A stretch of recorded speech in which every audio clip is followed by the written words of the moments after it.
Welcome to this video on the International Patient Safety Goals, a framework for excellence. This essential guide covers the JCI 6th edition hospital standards for ensuring patient safety and achieving accreditation. These goals matter because they address persistent healthcare challenges. The International Patient Safety Goals, or IPSGs, highlight difficult problems and provide evidence-based solutions. Compliance with these standards is critical, as accreditation depends on meeting the measurable elements. The 6 pillars of patient safety include IPSG 1, identify patients correctly, IPSG 2, improve effective communication, and IPSG 3, improve the safety of high-alert medications. They also include IPSG 4, ensure safe surgery, IPSG 5, reduce the risk of healthcare-associated infections, and IPSG 6, reduce the risk of patient harm resulting from falls. IPSG 1 focuses on improving the accuracy of patient identification.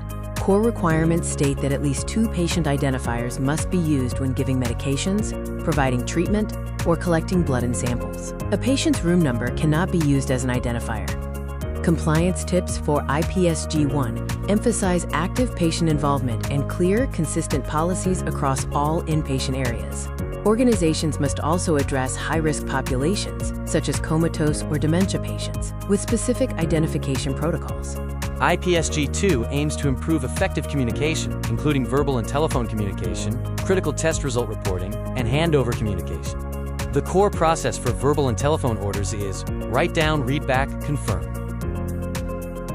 For verbal and telephone orders, establish a formal policy and ensure timely countersignature. For critical test results, clearly define what constitutes a, quote, critical result and track communication. For handover communication, strive to standardize the process, especially in high turnover areas. IPSG 3 is about improving the safety of high-alert medications and managing concentrated electrolytes. High-alert medications carry a high risk of causing significant patient harm if misused. They can be high-risk or look-alike/sound-alike medications. The core mandate for IPSG 3.1 is that concentrated electrolytes should not be present in patient care units unless clinically necessary and explicitly permitted by policy. This includes removing potassium chloride, potassium phosphate, and sodium chloride greater than 0.9% from general floor stock. IPSG 4 focuses on ensuring safe surgery through a 3-step pre-procedure protocol: verification process, site marking, and the timeout. Verification confirms the correct patient, procedure, and site. Timeout is a final confirmation by the entire team just before starting the procedure. IPSG 4.1 introduces the sign-out, a new requirement performed immediately post-procedure. The sign-out documents key information, including the procedure name, completeness of instrument counts, correct labeling of specimens, and any equipment problems. Documentation of timeout and sign-out must confirm the full team was present. IPSG 5 aims to reduce the risk of healthcare-associated infections by implementing evidence-based hand hygiene guidelines.